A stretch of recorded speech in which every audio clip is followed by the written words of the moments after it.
ladies and gentlemen, in the blue corner, standing at a sleek 5'11", 245 pounds, the tumultuous tempest of technique, Thomas Lilly. And in the red corner, at a curvaceous 5'11", 315 pounds, the jovial juggernaut of judgment, John Cheryl Sheridan. A meeting of the masters of mastication. Turn your attention as they delve deep into all things lifting and more. This is Peak Speak.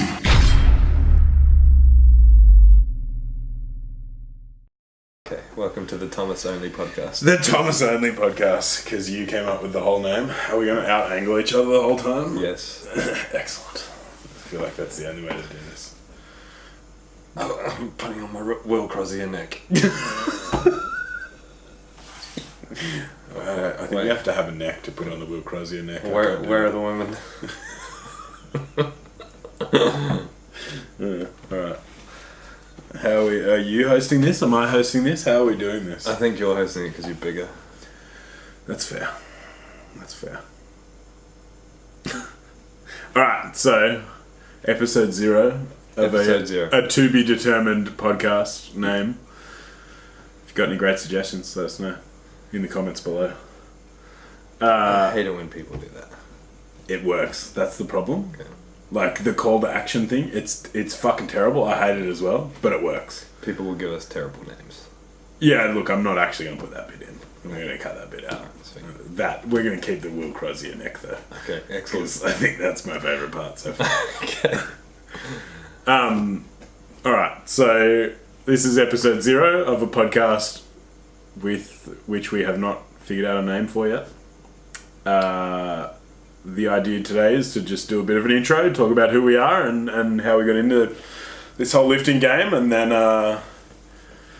sort of go from there. Yeah, so the idea is Sharon and I have been talking for a little while about starting a podcast of all things lifting in Australia, bringing more education to the Australian market and creating something as informative as possible from people that are balls deep in the industry, I guess, in the powerlifting world. You said we were supposed to be casual. I just laughed. I'm allowed to just laugh at things. I'm not judging you, I'm just laughing with you. Okay. I'll tell you if I'm laughing at you. All right. So this is episode 0 before the official release of the podcast. Yeah. And the purpose of this is just for you to learn a little bit more about us because we're extremely vain and want you to think we are amazing people. Yeah, which is why we're going to take our shirts off later. At least Thomas is. So Thomas, why don't you start? Who are you? Where do you come from? Okay, so I'm Thomas Lilly. Most people know me because You've got a famous dog on Snapchat. I've got a famous dog on Snapchat, buddy. I own a gym called PTC Gold Coast, and I coach some really, really good lifters. And so we were going to talk a little bit about how we got into lifting initially, and then how we got into powerlifting, and then go from there. Yeah.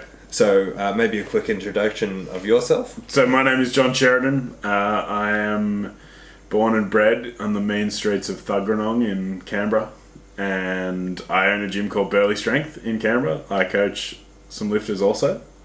I occasionally do some mediocre lifting myself. And yeah, that's me. I also have dogs, not as famous as Buddy on Snapchat though. But that's a volume thing, I think. Yes. So how did you get into lifting? Where did it all start for John Sheridan? Man, I started lifting weights in high school. I was like 14 or 15. I think there was a certain point in, I can't remember, I think it was year 8 in high school where that was the point where we were then allowed into the high school weight room. And I remember waiting for that day with bated breath and really loving the idea of getting in there. I was playing rugby union at the time and started lifting weights because I wanted to be a better footy player. I was a mediocre football player. I wanted to be slightly less mediocre, and yeah, I sort of fell in love with it there. I've been lifting weights then for the best part of 13 or 14 years now. I sort of fell away from it at one point because I discovered drinking as an 18-year-old and travelling through Europe. But then I got back into playing footy and started lifting weights again, and then went from there. Excellent. And what about you? Okay. How did you get into lifting? Me now. Okay. Well, I feel like this has got to be a back and forth yes, thing. definitely. I agree. It's a conversation. It is. So Awkwardly looking at the camera as a fan.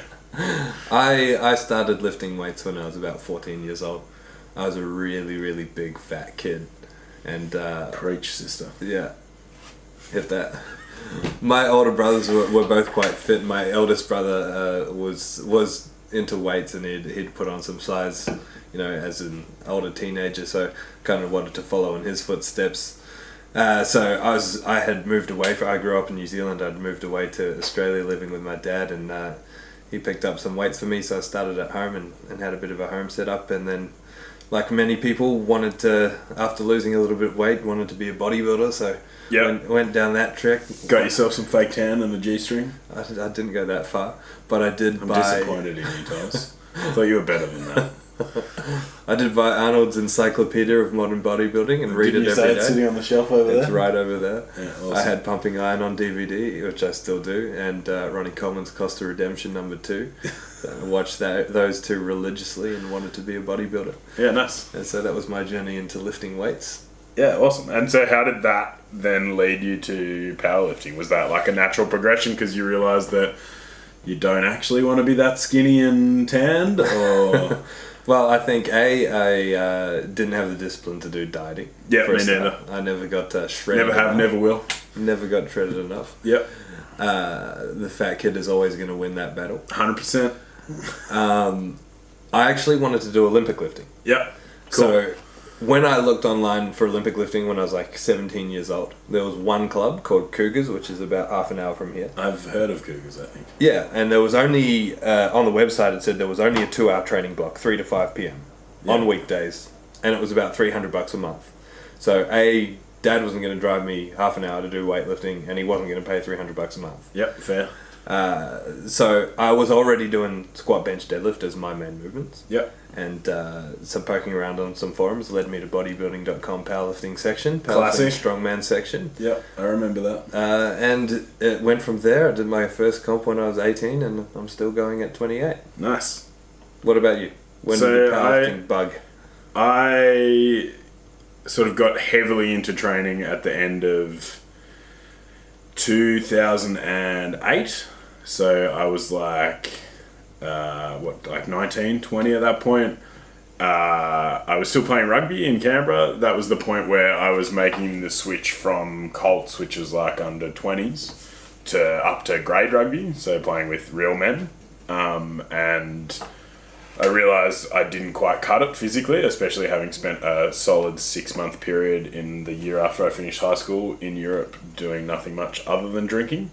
And so I decided I want to take things a little bit more seriously, and I went to my high school footy coach, Aaron Booth at Grammar, and I said, mate, I need to be a little bit fitter and a little bit stronger to play some grade footy. And so I trained with him like 5 days a week for like 3-4 months. I think I dropped something like 15 or 20 kilos over a couple of months, and ended up playing first grade that year. While I was still playing footy, I'd sort of slowly started discovering powerlifting online. Like I was saying to you before, I watched that video of Ronnie Coleman in his Inza suit and his knee wraps, and I distinctly remember as a relatively young person to the sport thinking that he was cheating, wearing all this extra gear that allowed him to lift more weight, which is rather ironic given my perchance for equip lifting nowadays. But I just sort of discovered powerlifting that way and started realising that actually that was really fun, and I liked lifting heavy. And so at one point I was training for like playing rugby, so training twice a week for rugby, playing on Saturdays, but also doing like 4 powerlifting sessions a week.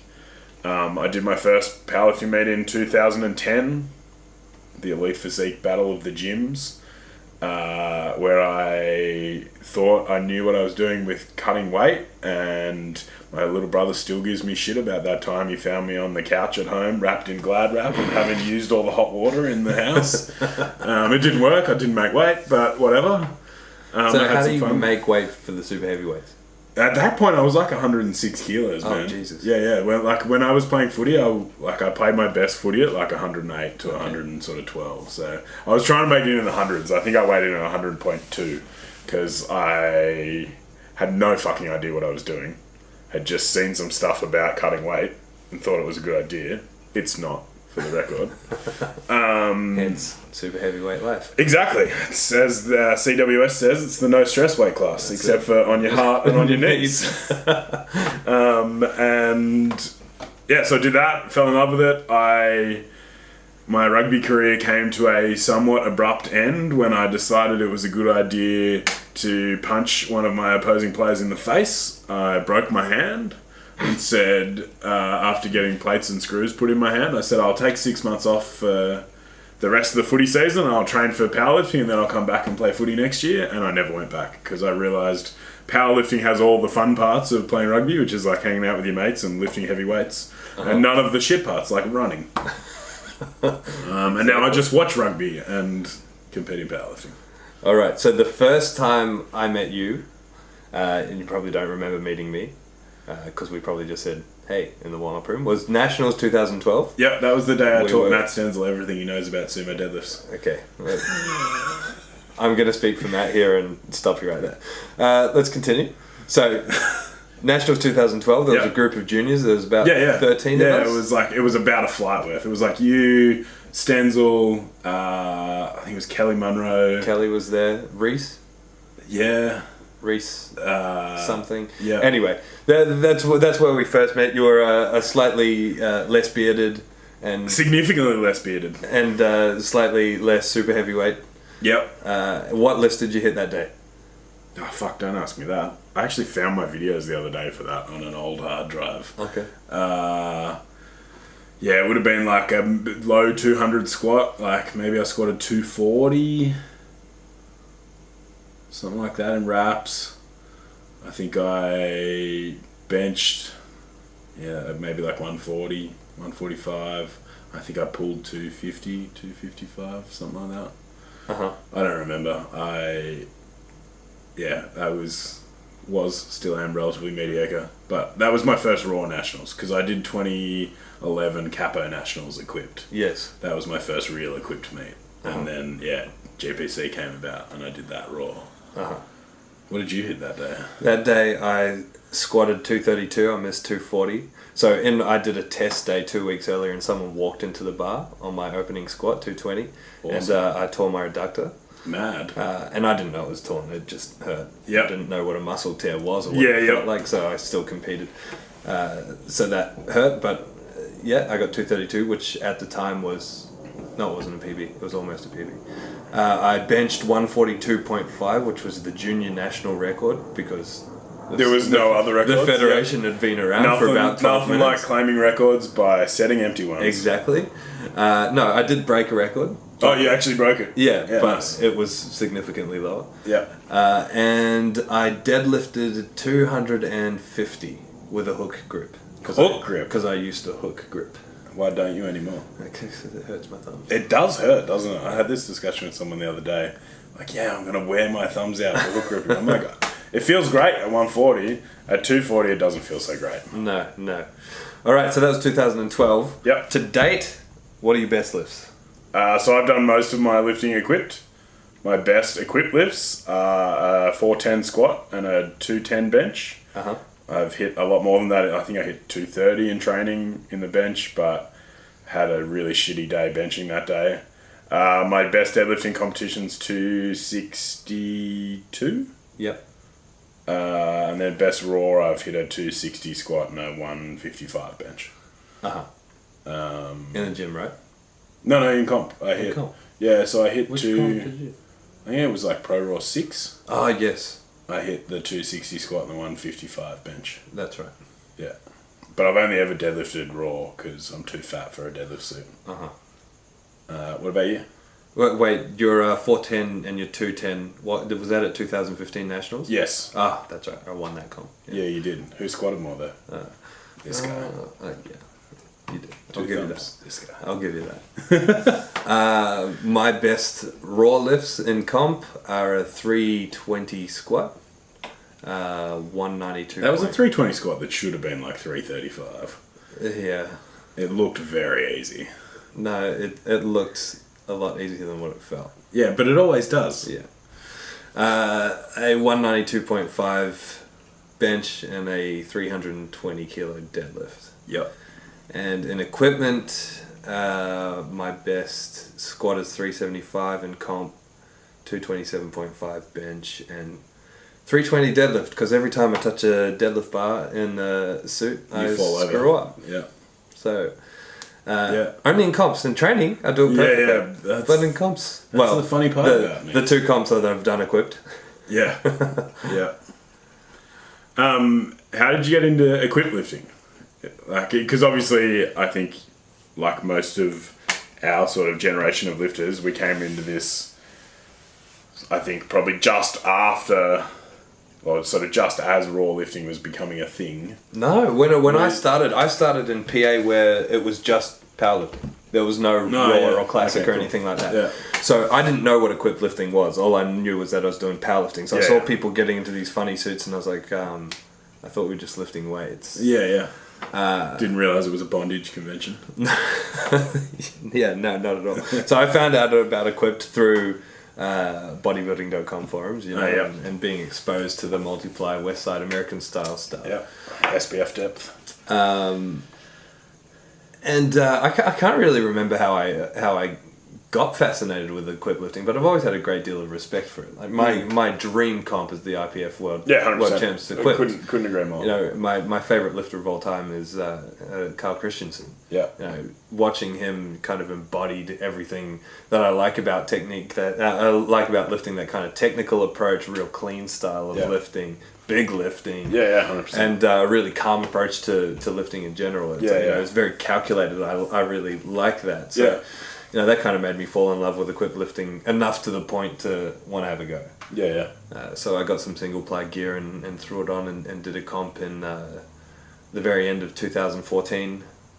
And then in 2015, at the previous Nationals, so 2014 Nats, I coached about 30 lifters, and I knew 2015 was going to be big because they hadn't yet capped the numbers. 6 days. So it was 6 days. We had 320 something lifters. Yeah, even more maybe. No, it was 320 something. Ridiculous. Anyway. I had 45 to coach over the week, so the equip lifting was on the Tuesday, so I decided day one I'd jump in equip to get my lifting out of the way so I could focus on my lifters for the rest, and ended up putting up those numbers. So yeah, no, I do really enjoy and respect equipped lifting a lot, and I hope it does come back.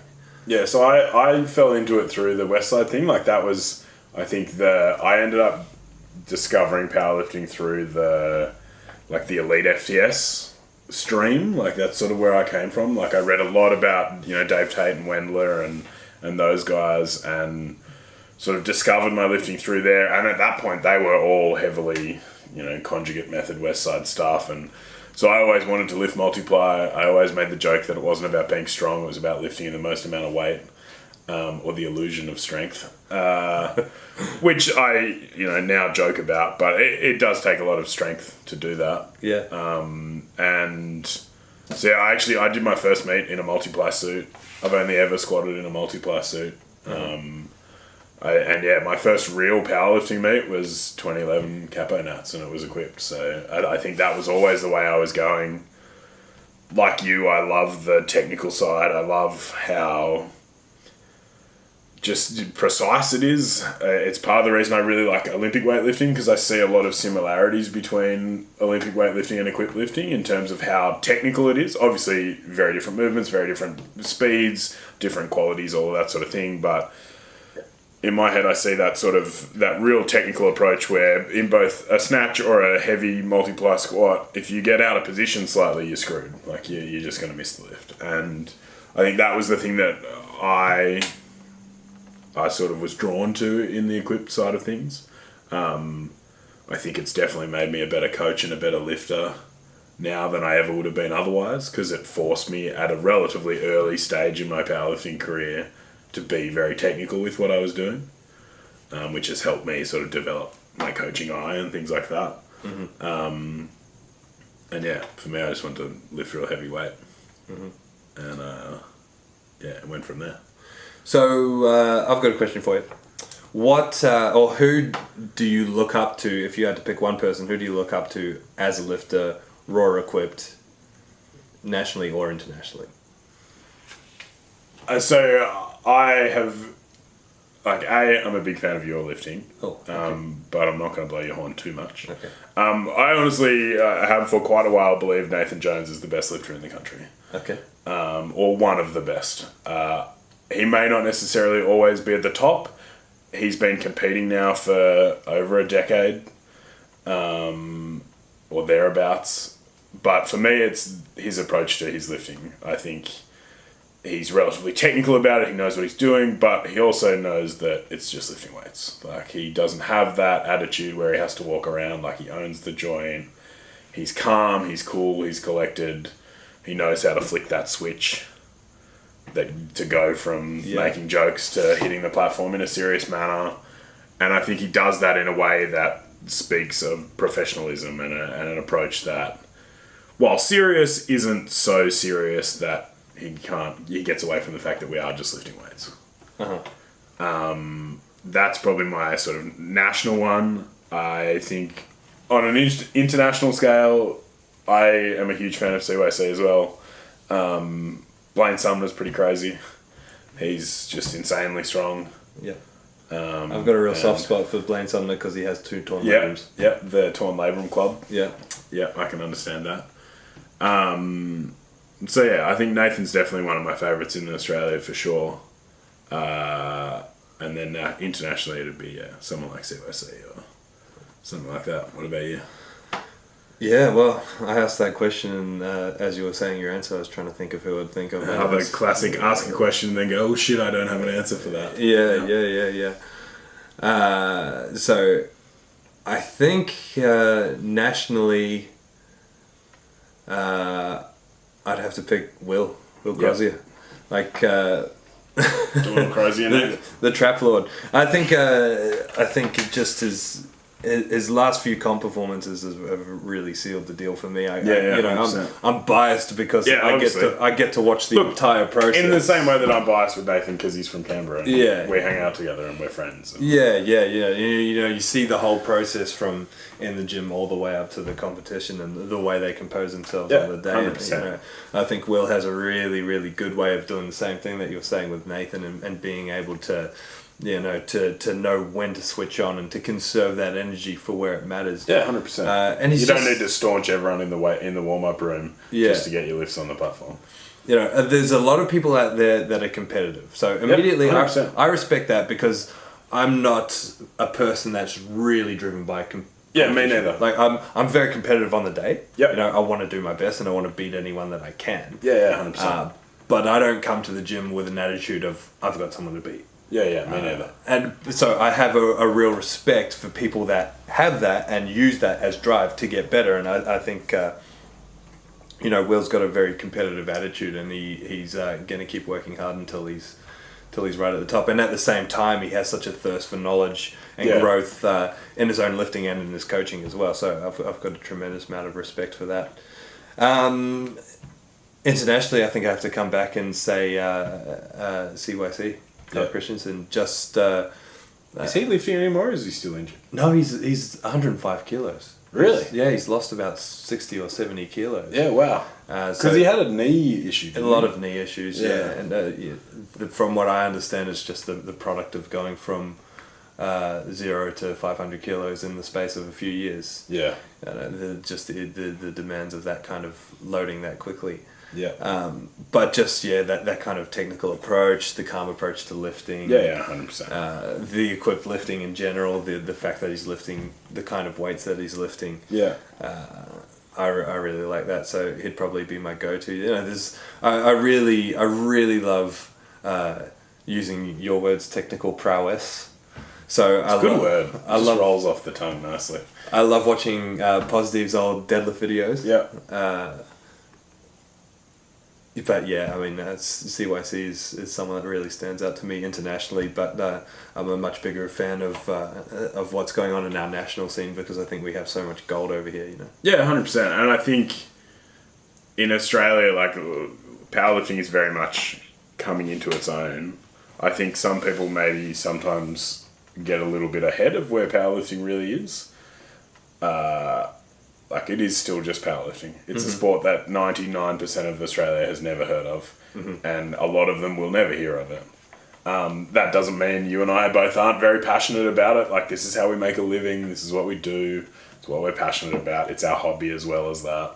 But I think we're definitely, like, the Australian scene is very much coming into its own, and I think it'll be an interesting few years as we start to produce people like Will and you know, guys like that, and you know, guys like Wayne and that sort of thing, who are competitive on an international scale, not just on an Australian scale. And I think as we have bigger meets in Australia and we go down that road, we start to open it up to, you know, a whole new world of sort of international competition. So I think it's an exciting time to be a part of that. Yeah, definitely. And as you know, as it continues to grow, as we see these new people emerging, we you know, we're seeing a lot of lifters that are, you know, barely scraping their potential. You know, it's like you mentioned, Will. You know, we've got Pat Morrison has a long way to go in his lifting. Yeah, 100%. His performance at Pro Raw is just, you know, kind of scraping the surface of what he's really capable of. And he doesn't have to cut 1 million kilos to make weight.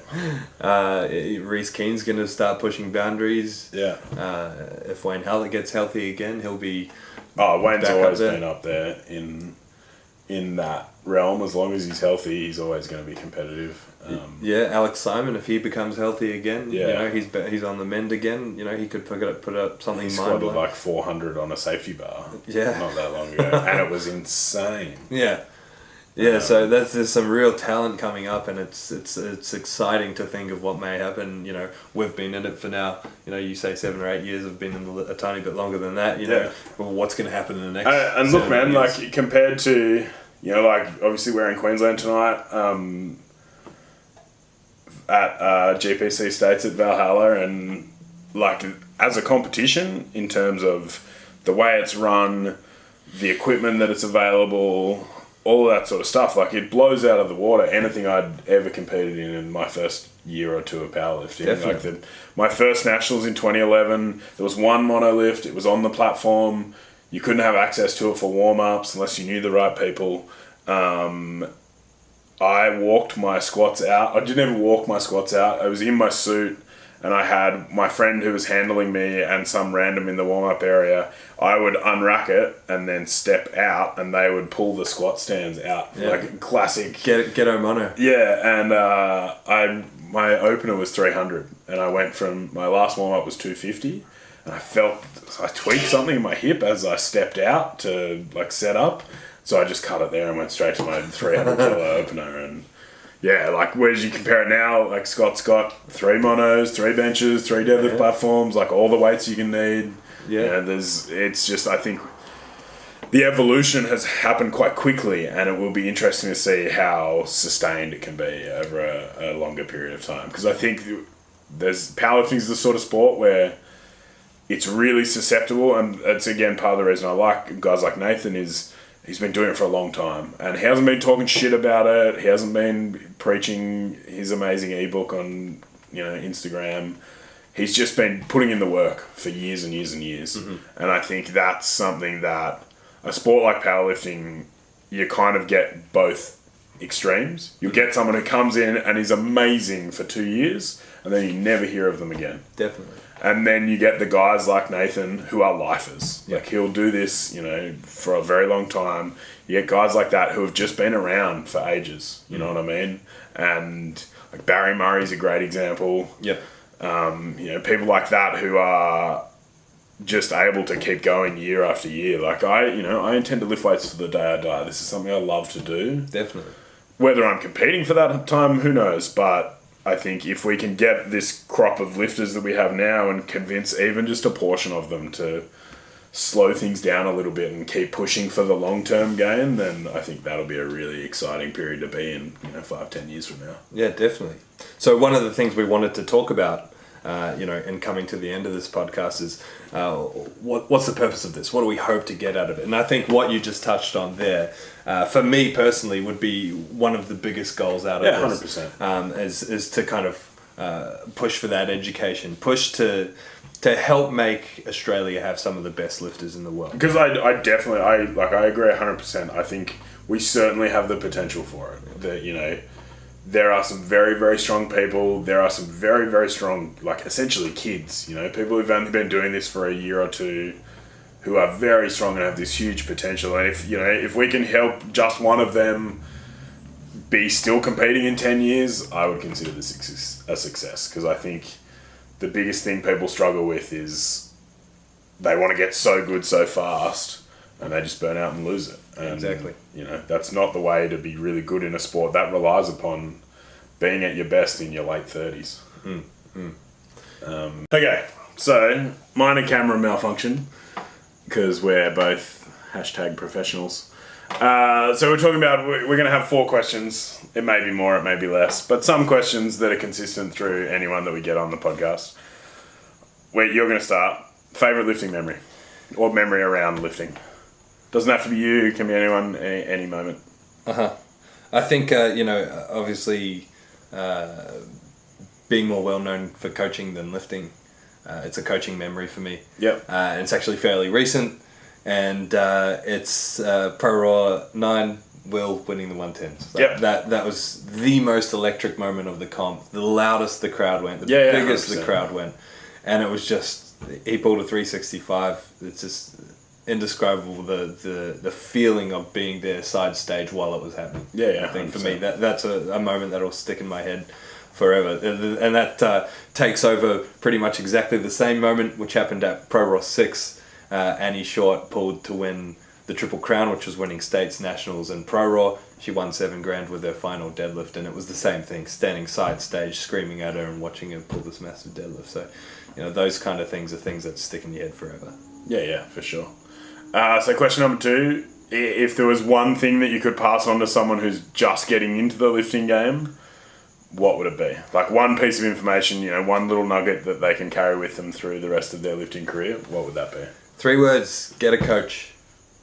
Get a coach. If you're going to lift for 10 years and you're going to take the time to do it yourself and have to learn from all your mistakes for 10 years, when you get to that 10-year point, if you could look back and put a price on having all the things bad that happened to you go away, having all the mistakes that you made disappear, and think of how much more progress you would have made if you'd done it exactly the way you should have done it from day one, guarantee you the price would be a lot more than what you could spend on a coach.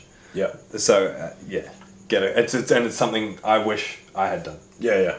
Definitely. I tend to agree on that front as well. Mm-hmm. Question number 3 is, what is something that you used to believe heavily in or you were fully vested in and you have since changed your mind about? Oh, wow. It's a harder one than it sounds. Yeah. Because I like to think we are both relatively open-minded guys. We are, reasonably open to learning new things and having our minds change on things. And I think it's an interesting one because it's something that I think a lot of people, especially in lifting and in that sort of realm, they say this is the way. And I think people get a little too caught up in being like, this is the only way to do things. Yes. And so I think that this is a good example of maybe something you've learned or something you've changed that has sort of changed your mind on that front.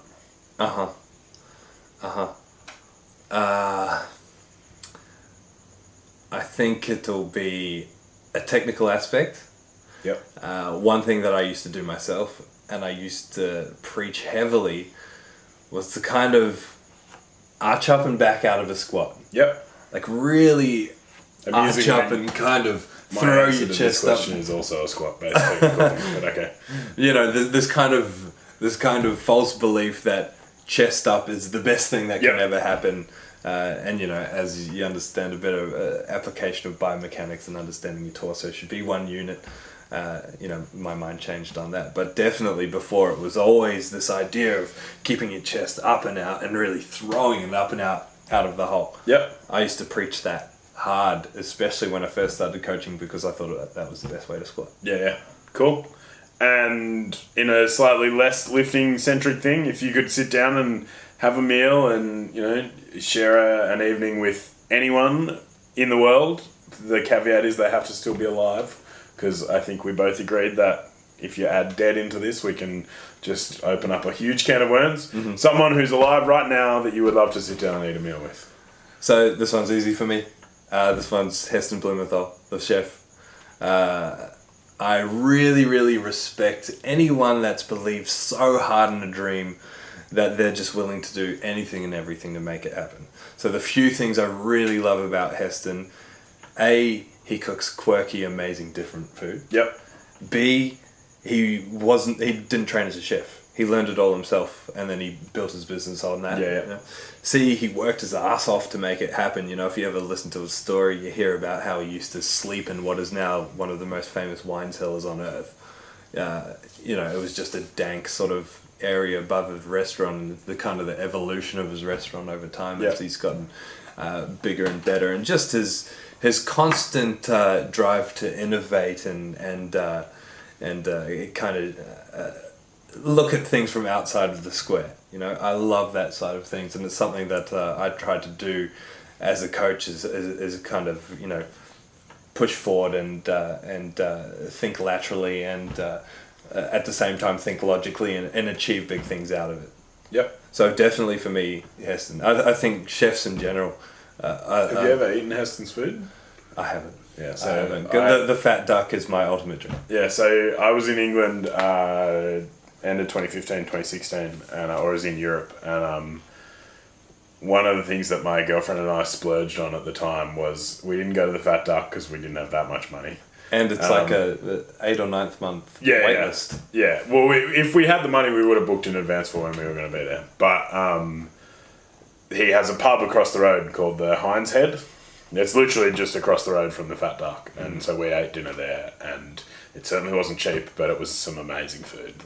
And it was one of those experiences that I'll remember for the rest of my life because it was just me and my girlfriend sharing an amazing meal.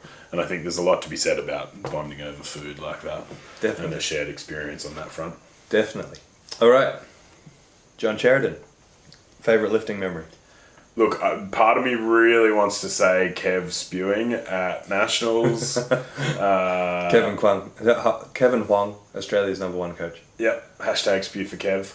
Yes. That was, and not just watching Kev spew in his final deadlift, but watching you have uncontrollable laughing fits for about 25 minutes afterwards. While I was cleaning up. To the point where your abs were cramping, and like, that was fucking hilarious. And Kev's never going to live that down. But I think in the same vein as you, my favourite memory is actually a coaching memory, and that's at 2015 Nationals again, same comp. I actually competed twice in that thing. I did the equip comp with you, where I squatted more, but we won't talk about totals. And then I competed again just for shits and giggles on Sunday, competing raw. I had a team of, I think it was 13 or 14 lifters, which for me was a huge team. I'd never had that many people before. And I realised that despite the fact that in 6 days I hit 2 PB totals, I had a great time on the platform, I actually got so much more satisfaction out of coaching. And for me, that was the moment I realised I'm a coach, not a lifter. Yes, absolutely. And that was the moment where, like I said, I will continue to lift weights forever, but my drive is in coaching and helping other people, because I think I get a lot more satisfaction out of that than I do my own lifting.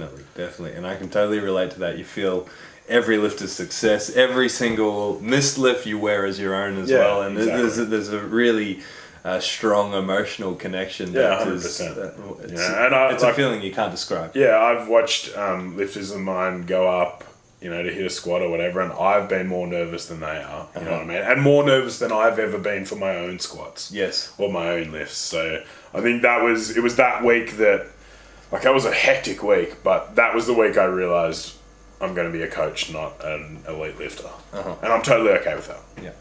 I get much more satisfaction out of it. There's also a lot more money in coaching than there is in being an elite lifter. But that's a whole nother kettle of fish. All right. Number 2. What's the most important thing that you, John Sheridan, can pass on to someone who's just getting into lifting? Look, I love the coach thing. I think that's great. But I think along the same vein, it's the idea of patience. Mm-hmm. Right? I think too many people, and we touched on it earlier, too many people get into this sport with the idea that they're going to be great next year. or great this year. And I think the best lifters, like Ed Cohn is the perfect example of this, right? He was at the top for 20 years. To be in a position where you can continue to do this and continue to get better, not just do it for the sake of doing it, but to continue to progress and make improvements over a period of, you know, years and decades. Like I tell my lifters all the time, it's not about days, weeks and months. It's about months, years and decades. And I think if you can have that approach, like if I knew what I knew now at 15, holy shit. Like I'd be a totally different person. But at the same time, I learned a lot in that 10 years. Like I am who I am today because of that 10 years. Definitely. But I think too many people, especially young people, get into the sport and lifting in general with the idea that they have to be good now. And I think that's a much broader society-based problem as well. Yeah. But yeah, I think the big thing for me would be patience and just that idea that it's okay to not make 50 kilo gains every time you do a comp. Yeah. You know, 5 kilos is more than you did last time, and why not keep going for that little bit more? Uh-huh. So I think, yeah, that would be the most important thing I can impart on anyone. It's the idea of patience. Definitely. And number 3, what is something that you used to believe fully that you've since changed your mind about? So, like you, I'm going with a technical thing in the squat. I think a lot of it comes from having a background or coming into powerlifting through the equipped and west side of things. I used to firmly believe that the squat should always start with the hips, right? The squat is a hip dominant movement, and so break at the hips very so you think you can squat. Yes, exactly, right. So I used to be heavily into like a really distinct hip hinge and then squat down. And it was CWS and Max Ada who were talking about knees first. And I tried it one day and was like, oh, fuck. I've been doing this wrong the whole time. This is what a squat feels like. Yeah, and so I think for me it was... And that wasn't just that one realisation. It was that sort of... It gave me that idea that obviously there's more than one way to skin a cat. Mm-hmm. And I still teach a hip dominant squat to some people. Because for some people, that's the best way for them to squat. Maybe it's the best way for them to learn, and then we progress to something else. But it was that moment of like, that was where I distinctly remember going, oh, that actually makes quite a lot of sense. It feels pretty good. And so now I sort of teach a much more fluid squat. Like not necessarily knees first, but not necessarily hips first. It's just the squat. Yes. And so I think that was... In recent times, the biggest thing I've sort of changed my mind on that front. Awesome.